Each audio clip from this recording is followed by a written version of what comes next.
Napakagandang pag-amin ang ginawa ni Alden Richards kung ito man ay totoo. Dahil na rin napakaraming mata ang nakatingin ngayon sa kanya dahil sa kanyang ginawang pelikula.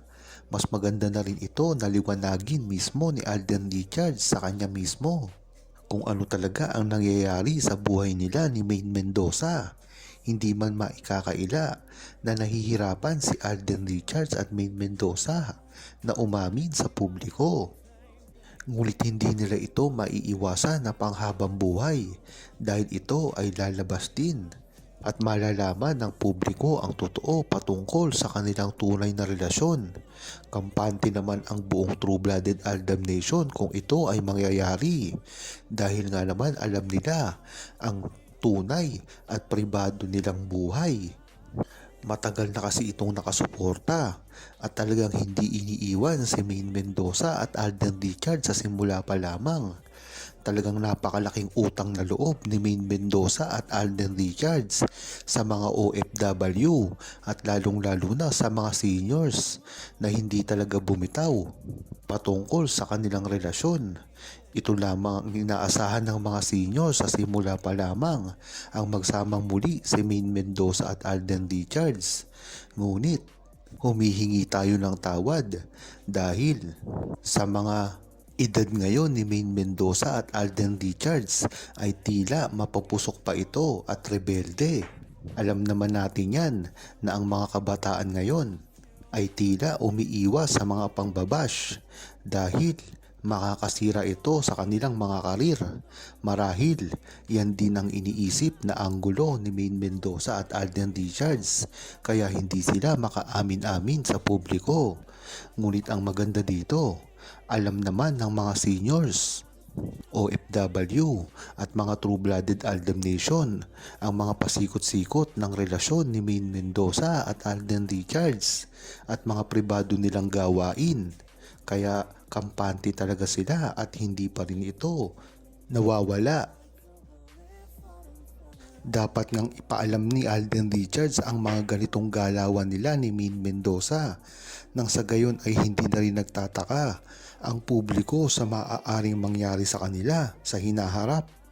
Bagamat ang Aldab Nation ay alam na ito, ngunit dapat ding malaman ito ng mga bashers at lalong-lalo na ang mga naninira sa kanila nang sa gayon ay matahimik na sila sa kanilang pinagagawa na paninira kay Maine Mendoza at Alden Richards na alam naman natin na walang katotohanan. Isa na nga rito ang pagpapakalat na si Maine Mendoza raw ay laos na at mismong naungusan na raw ni Alden Richards. Ngunit hindi ito totoo. Hanggang ngayon ay magka-level pa rin ang fame at ang estado ng mga karir ni Maine Mendoza at Alden Richards. Hindi porke maraming movie at TV show si Alden Richards ay naungusan niya na si Maine Mendoza dahil hindi naman talaga ito ang sukatan kung gaano kakasikat. Si Maine Mendoza ngayon ay regular pa rin sa Itbulaga na alam natin na napakahirap magawa ng isang tao. At hindi lang yun, napakarami niya pa rin commercial at endorsement na tinatanggap. Kung iisipin nyo lang, hindi nalaos si Maine Mendoza kung hindi nagtuloy-tuloy lang ang kanyang karir sa ganitong mamalakad.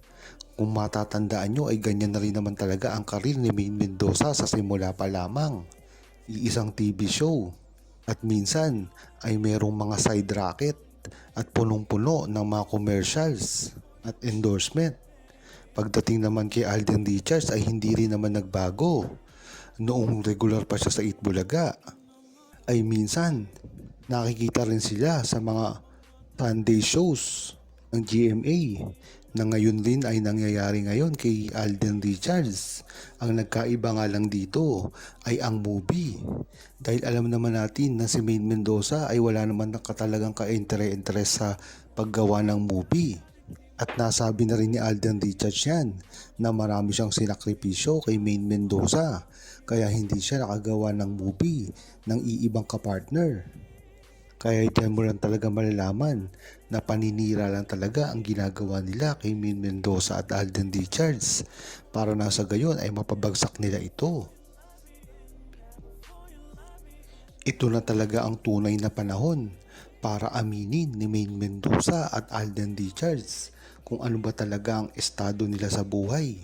Dahil nang sa gayon ay matigil na rin ang mga pambabash, lalong-lalo na ang mga istorya na ipinakakalat ng mga bashers patungkol sa kanila, mga karir nila, pamilya, at iba't iba pang uri na makakasira sa kanilang dalawa.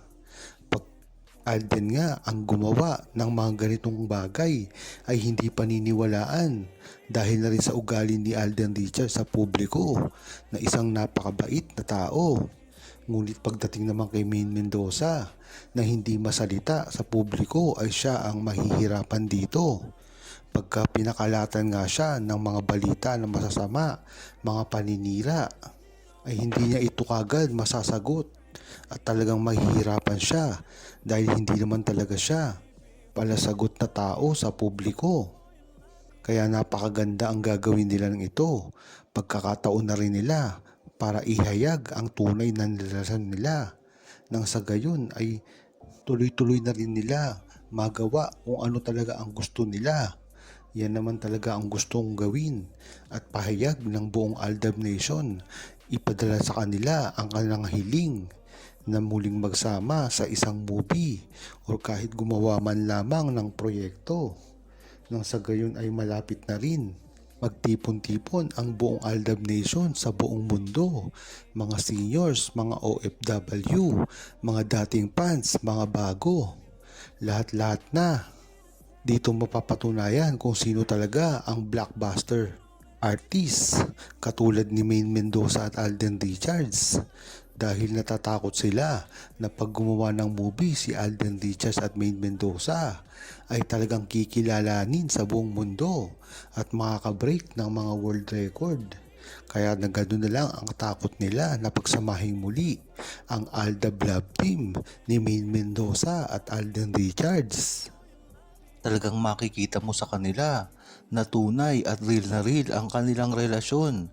Kahit hindi sila umaamin ng diretsuhan, alam naman ng buong Aldab Nation kung ano talaga ang nakikita sa kanilang dalawa ay nagpapatunay na dito sa kanilang tunay na relasyon at tunay na nararamdaman sa isa't isa.